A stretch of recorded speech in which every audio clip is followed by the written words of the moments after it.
Efésios 5, verso 25 a 33, diz-nos assim a palavra do Senhor: maridos, amai vossa mulher. E o jeito aqui é simples, viu? Como também Cristo amou a igreja e a si mesmo se entregou por ela, para que a santificasse, tendo-a purificado por meio da lavagem de água pela palavra, para apresentar a si mesmo igreja gloriosa, sem mácula, nem ruga, nem coisa semelhante, porém santa e sem defeito.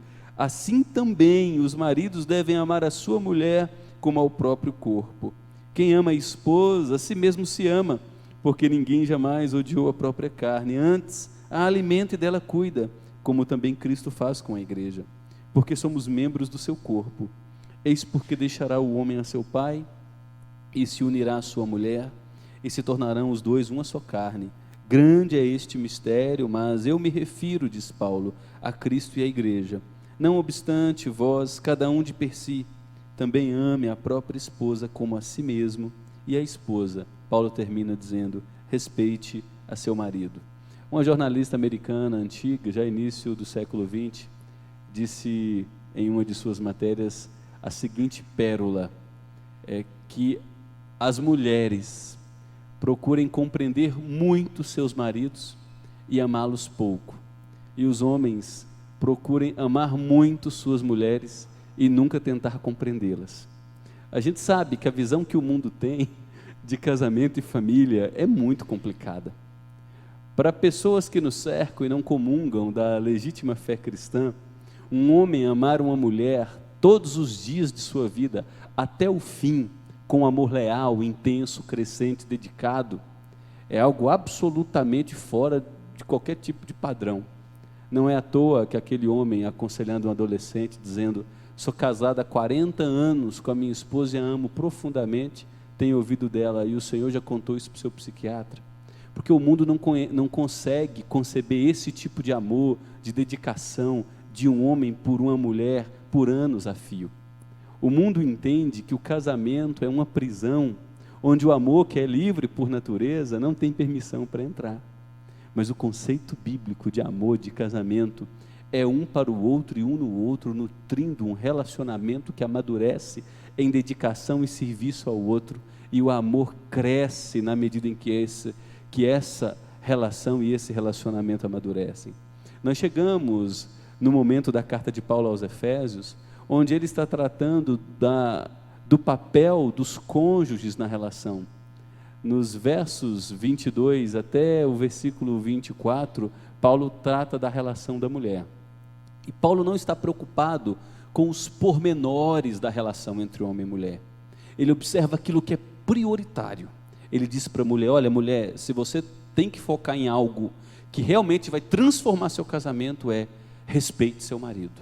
Olha homem, se você tiver que se preocupar com algo que realmente pode transformar o seu lar, dedique-se em amor exclusivo, que pulsa por sua esposa.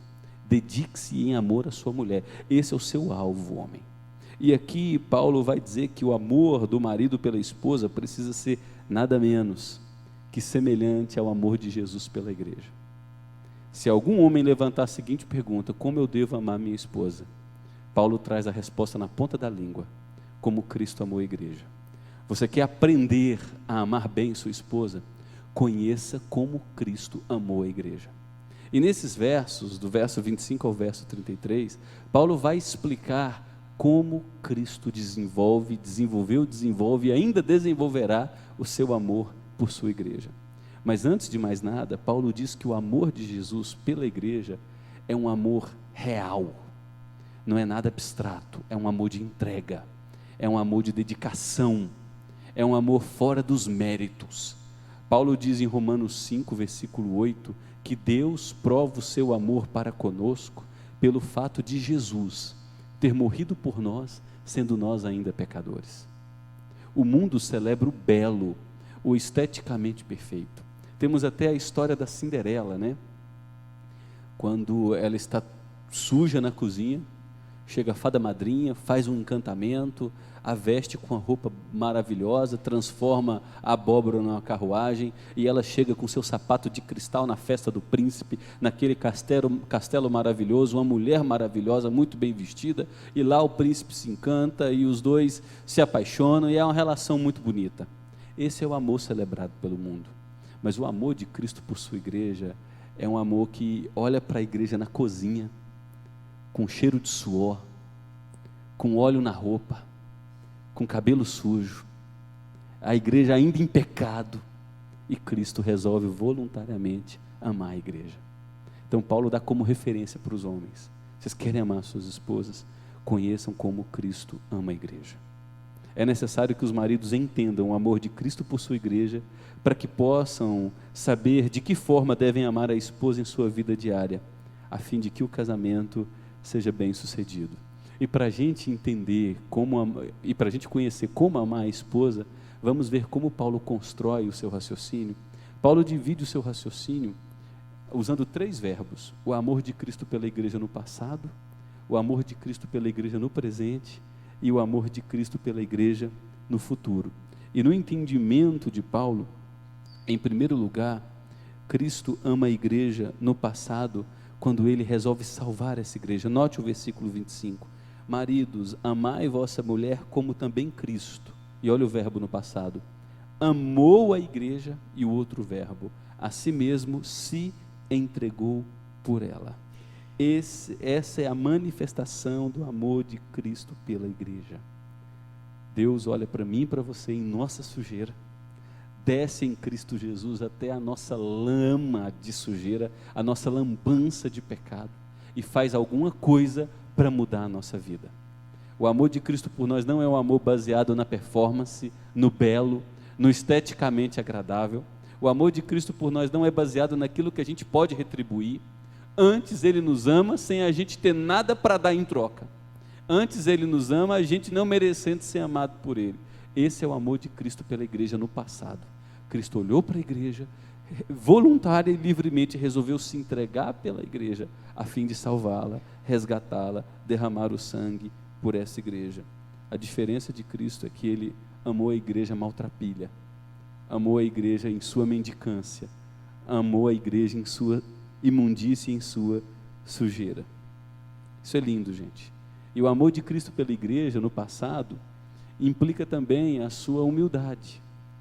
Em Filipenses capítulo 2, Paulo diz que Jesus, sendo Deus, aquele por meio de quem céus e terra foram criados, Ele não se apegou à sua glória. Ele se esvazia, se veste com carne, tecidos, músculos, órgãos, se identifica com a nossa natureza e serve através de morte e morte de cruz. O amor de Cristo no passado pela igreja foi voluntário, foi sacrificial, foi humilde e foi desprovido de qualquer manifestação de orgulho e vaidade. Mas o amor de Cristo pela igreja, como descrito por Paulo, não para na perspectiva do passado. Se você notar o versículo 26, Paulo diz que Cristo manifesta o seu amor à igreja através do presente.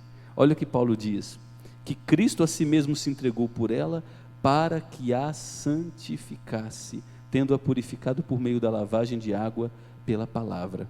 O que Paulo está dizendo aqui é que Cristo não somente lidou com os pecados da igreja no passado, no dia a dia Ele continua tratando de nossas vidas. Através do Espírito Santo que habita em nós, Deus continua nos convencendo de seu amor, continua nos convencendo do juízo, da justiça e do pecado. Continua a gerar em nós sentimentos eternos, desejos santos por Ele, desejos saudáveis. A obra que Deus começou lá atrás, Ele continua realizando em nossas vidas, através da presença do Espírito Santo. Essa é a perspectiva da obra no Calvário, da obra de Jesus Cristo. A obra de Jesus Cristo não para no Calvário. Jesus ressurge dentre os mortos, sobe aos céus, cerca de 40 dias depois Ele envia o Espírito que é santo, e esse Espírito habitando em nós, continua agora nos convencendo do amor de Jesus por nós, nos moldando diariamente à imagem de Jesus, para que nos tornemos diante de Deus sua noiva perfeita. Esse é o amor de Jesus pela igreja no presente. Ele continua santificando a igreja no dia de hoje.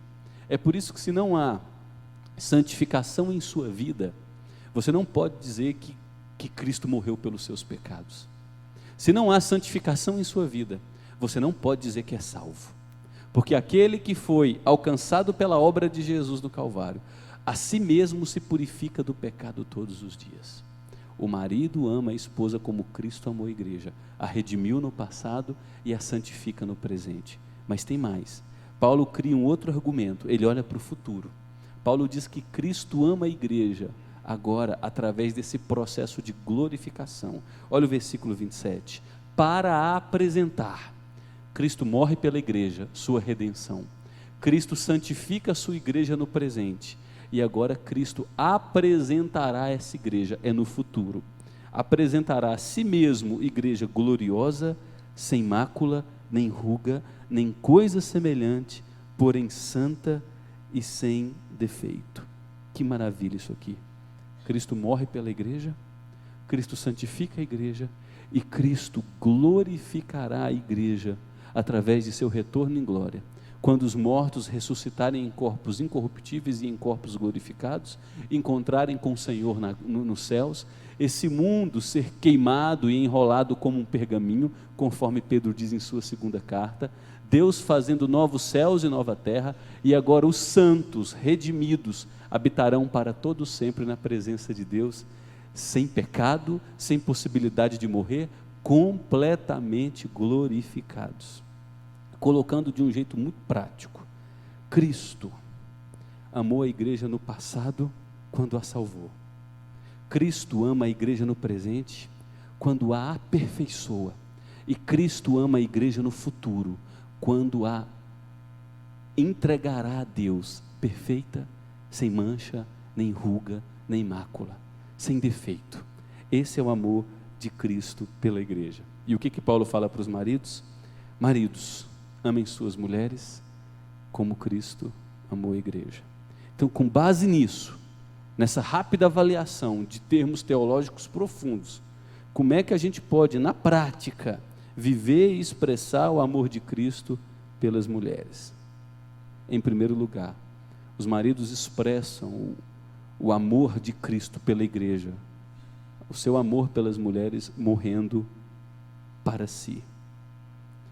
Amar a mesma mulher até o fim, todos os dias da nossa vida, é impossível, se não morrermos para nós mesmos, se não tomarmos uma decisão de servi-la, de nos dedicar a ela, mesmo ela sendo cheia de pecados como é, nós não conseguiremos nutrir um amor que desenvolve por nossa esposa até o fim.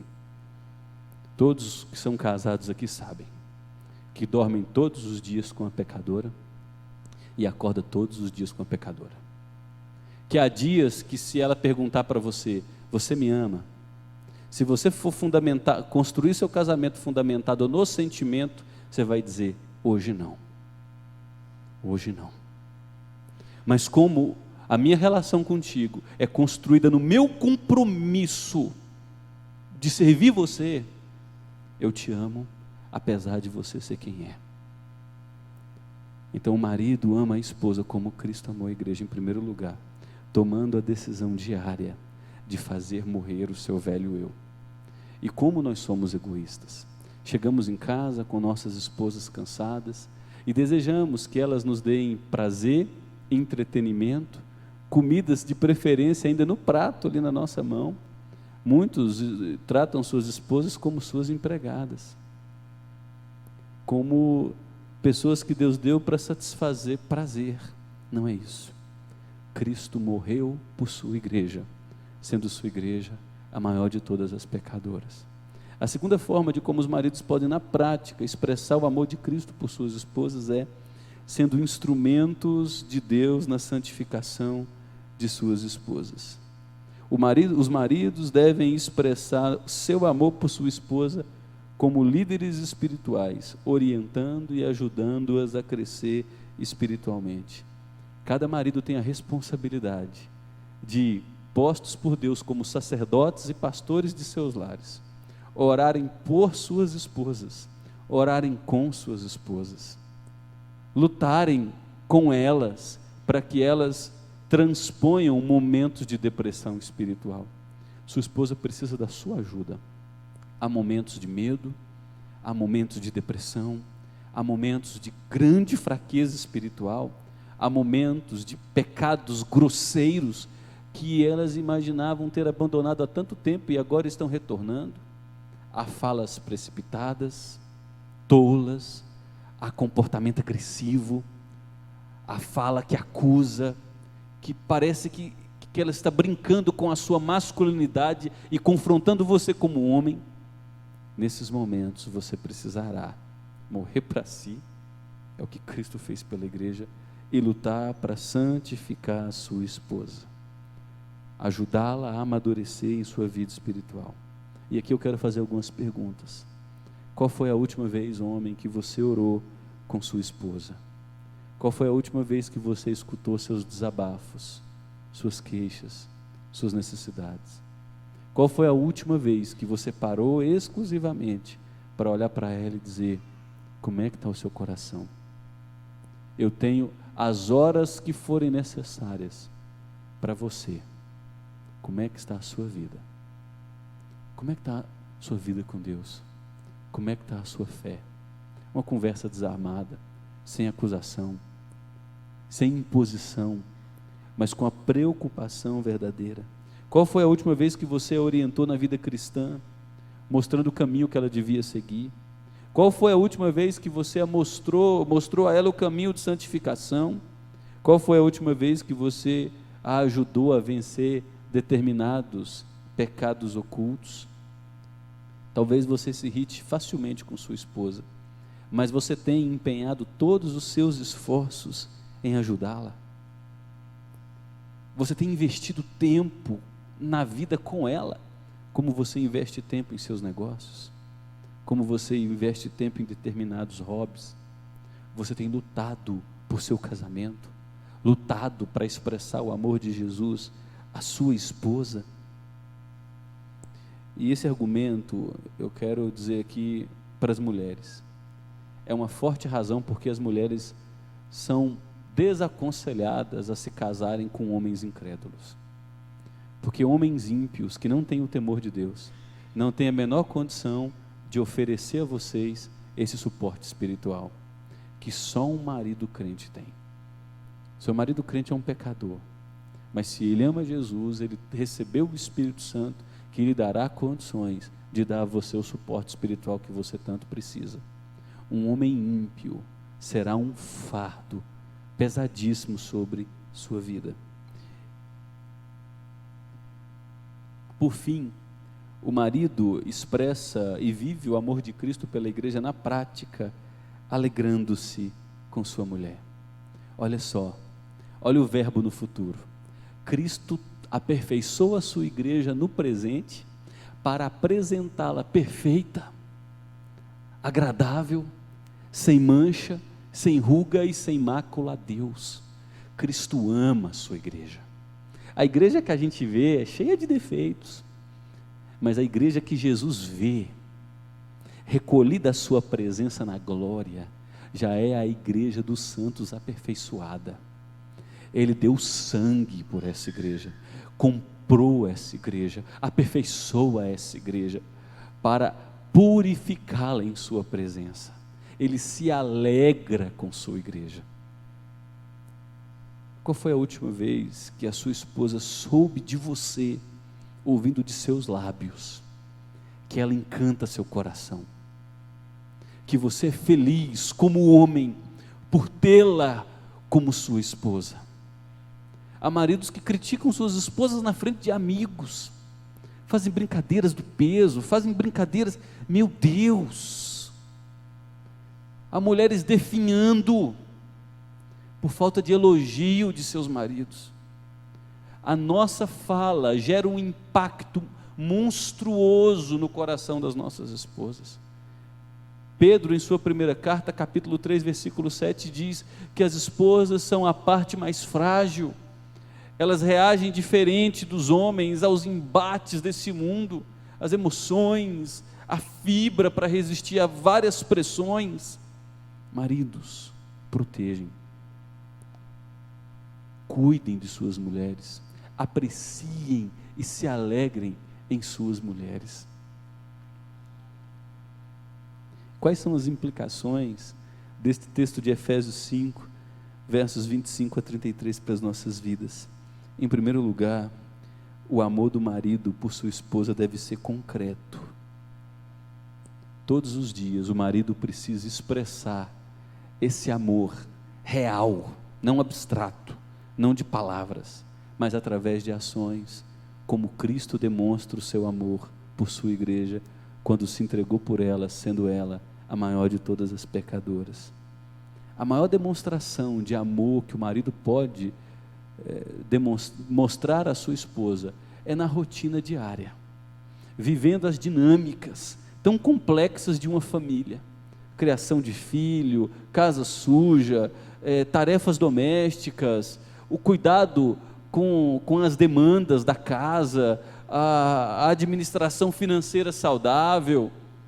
A maior demonstração de amor se dá nas pequenas tarefas do dia a dia, quando o marido decide estar presente para viver como um membro daquela família. A outra implicação é que somente maridos cristãos podem amar nos termos da Bíblia. Considerando, meus irmãos e irmãs, que o amor do marido pela esposa precisa ser como o amor de Jesus por sua igreja, e que só um homem que foi alcançado pelo Espírito Santo consegue compreender a obra de Jesus por sua igreja, só um marido convertido consegue amar nos termos da Bíblia.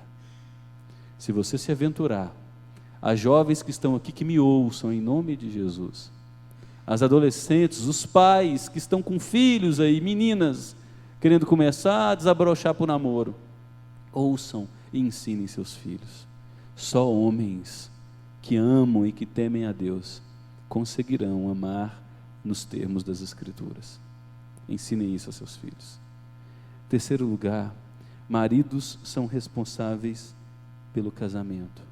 A maioria dos problemas no casamento decorrem da falha do marido em concretizar o amor por sua esposa. A gente lida com problemas conjugais o tempo todo, em aconselhamentos, conversa com outros pastores, e a gente percebe que não todos, há exceções, há mulheres que são terríveis, mas a maioria dos problemas decorrem de maridos falharem, ou demonstrar o seu amor e apreço por sua esposa, ou participar das demandas diárias, sobrecarregando-a com um fardo muito pesado, ou em ridicularizá-la, ou em não ser aquele parceiro. A maioria dos problemas no casamento decorre da falta de homens espirituais dentro de casa. É por isso que lá no versículo 18, Paulo diz: enchei-vos do Espírito. Eu me encho do Espírito, cultuando e adorando a Deus com hinos, cânticos espirituais uns aos outros. É vivendo a vida do corpo, onde eu sou moldado pela palavra e a palavra me molda, onde eu sou confrontado por outro, onde eu sou usado por Deus para exortar outro. Eu me encho do Espírito, dando sempre graças a Deus por tudo, sendo alguém dinâmico em casa, alegre, celebrativo, grato, conviver com ranzinza, com murmurador, com aquela pessoa de face caída, o tempo todo é terrível. E eu me encho do Espírito, sujeitando-me ao outro, sujeitando-vos uns aos outros, versículo 21. E eu sujeito-me um ao outro, em primeiro lugar, como homem, demonstrando amor à minha esposa. Ao amar a minha esposa, eu desenvolvo uma vida cheia do Espírito Santo. Note o quanto nós nos desviamos do cristianismo bíblico. A igreja evangélica brasileira parece que é analfabeta da Bíblia, associou a vida cheia do Espírito a reteté no culto, a jogo de luz, fumaça, gritaria, rodopiar, dança do helicóptero, pegar terno e o povo ir caindo, e dente de ouro, e isso. A gente associou vida cheia do Espírito com esses atos extraordinários. Mas nas Escrituras, vida cheia do Espírito, em primeiro lugar, é evidenciada como eu vivo em casa. Eu mostro que eu sou cheio do Espírito, demonstrando que eu respeito o meu marido. Eu mostro que eu sou cheio do Espírito, demonstrando diariamente que eu amo minha esposa. Eu mostro que eu sou cheio do Espírito, treinando, discipulando, lutando por meus filhos, como a gente vai ver na próxima semana, educação de filhos. Eu mostro que sou cheio do Espírito, honrando meus pais, como ao Senhor, porque esse é o primeiro mandamento com promessa. Então os maridos são responsáveis pelo casamento. A maioria dos problemas pode ser resolvido se o marido assumir a sua posição. Um outro ponto, uma outra implicação, e essa é uma ótima notícia, viu, queridos? É que amor se aprende. Amor se aprende. Homem algum deveria se casar se não estiver disposto a amar assim. Há rapazes que querem se casar logo, mas a pergunta que eu faço a esses meninos é: você está disposto a aprender a amar nesses termos? Você está disposto a aprender como Jesus ama a igreja? E dizer: eu quero amar minha mulher, tendo esse homem em sua obra, o meu Salvador, como o meu referencial maior. Se você estiver disposto a amar sua esposa, sua futura esposa, você que é jovem, está noivo, ou ainda vai namorar, como Cristo amou a igreja, você está num ótimo caminho. E por fim, a última implicação é que a gente tem a necessidade de viver cheios do Espírito Santo. É o baixo nível de vida espiritual que tem comprometido os nossos lares. Paulo diz em Gálatas 5, que a gente conhece muito bem as obras da carne. Quando você grita, você está demonstrando o quanto está vazio ou vazia do Espírito Santo. Quando você responde qualquer pergunta com ira, explosão, você está demonstrando o velho Adão que pulsa energicamente dentro de você. Quando você ofende, quando você fere, quando você confronta, quando você mente, é o velho Adão. Quando você se torna egoísta, desejando que os seus prazeres sejam alimentados à custa do sacrifício do outro, é o velho Adão pulsando dentro desse coração carnal. Grande problema nosso sempre será uma falta de frequência com o Espírito Santo, falta de harmonia com o Espírito Santo, porque a harmonia com o Espírito Santo produz paz. Sabe o que é isso? Paz. É um lar para onde você tem vontade de voltar. O Espírito Santo produz paciência. Deixa eu ouvi-la direito. Deixa eu ouvi-lo direito, porque eu não tenho a visão do quadro todo. Deixa eu ouvi-lo. O Espírito Santo produz bondade. Eu quero ajudá-lo. Eu quero socorrê-la. Eu quero ampará-lo em suas fraquezas. Eu quero auxiliá-la em suas debilidades. O Espírito Santo produz amor. Eu quero me dedicar a ela. Eu quero servi-lo, honrá-lo como o homem que Deus colocou em minha vida. O Espírito Santo produz domínio próprio. E sabe o que Paulo diz? Contra essas coisas não há lei. Contra essas coisas não há a possibilidade do inferno se levantar para destruir. Agora, a gente não precisa do inferno para destruir os nossos lares. A gente sabe fazer isso muito bem sem a presença do diabo. E muitos dos problemas que os lares experimentam não tem nada a ver com o diabo. Tem a ver com homens e mulheres vazios do Espírito Santo. É por isso que Paulo diz: enchei-vos do Espírito. Enchei-vos. Volta a respeitar seu marido. Volte a tratá-lo com carinho. Volte a falar baixo com ele. Volte a servi-lo. Renove seus compromissos com ele e confesse o seu pecado de amargura como o seu pecado, sem justificar-se em erros que você supõe que ele tenha cometido contra você. É o seu pecado de amargura. Os dele Deus tratará. E você que é homem, também confesse o pecado de egoísmo. Volte para o lar, volte para cuidar, volte para servir. Pastor, mas o senhor não conhece ela, é difícil demais essa mulher. Eu sei, você também é, eu também sou, e Jesus nos amou, sendo nós essas pessoas mais difíceis. Ele olhou para nós, estando mortos em delitos e pecados, e ainda assim, por causa de seu amor e misericórdia inexplicáveis, resolveu nos redimir. A gente não fez nada para merecer o seu amor. E hoje, o que a gente faz para merecer a manutenção do amor de Deus? A gente peca, a gente erra, a gente ama pouco, a gente se dedica pouco, e Ele continua nos amando através do Espírito Santo, nos santificando. Ele não desiste de nós no presente. Sabe por quê? Porque Cristo não enxerga quem nós somos, mas Ele já enxerga quem nós seremos nele, glorificados, completamente transformados. Olhe para o seu casamento numa perspectiva futura.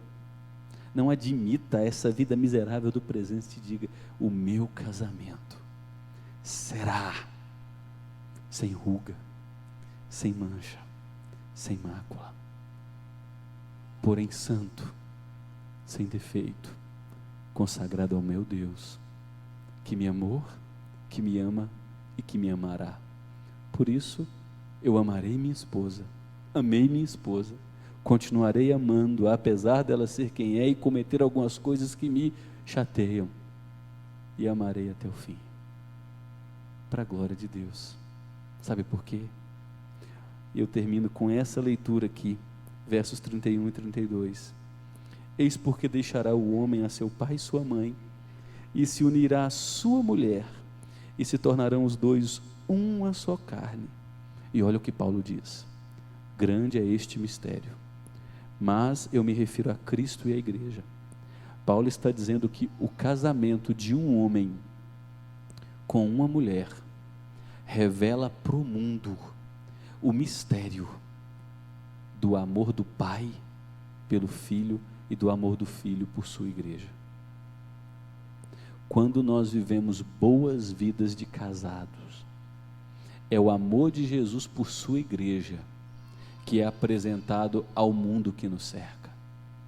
É por isso que todo casamento tem uma perspectiva missionária.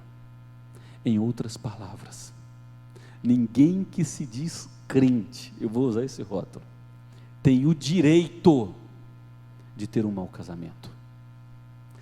Ouçam isso: ninguém que se diz crente tem o direito de ter um mau casamento, porque o casamento deles fala da relação de Jesus com a igreja. Quando o nosso casamento vive revelando carne, o nome de Jesus é desonrado por causa de seu povo. E ai daquele que cair nas mãos de um Deus vivo. Então Paulo diz: olha só, eis porque deixará o homem seu pai e sua mãe, e se unirá à sua mulher, e os dois se tornam uma só carne. E olha a que Paulo agora relaciona o casamento. Grande é este mistério. Eu me refiro a Cristo e à igreja. Num certo sentido, de maneira bem pálida, o casamento é uma sombra, um tipo, algo que aponta para a relação amorosa, para essa união mística, profunda de Jesus com sua igreja. Todo casamento, nesses tempos conturbados como o nosso, onde as relações são descartáveis, todo casamento que glorifica a Cristo impactará as famílias que nos cercam. Olha o seu casamento nessa perspectiva. Ele fala muito mais de Deus do que sua vida. Ele hoje tem uma perspectiva missionária. Ele contribui para o avanço do reino e para o bem das pessoas que te cercam. Ele glorifica o nome de Jesus. Ele ensina o quanto Jesus ama a sua igreja. Olha que privilégio. Além de eu ter um bom casamento em minha casa, eu ainda farei a obra missionária. Que bênção.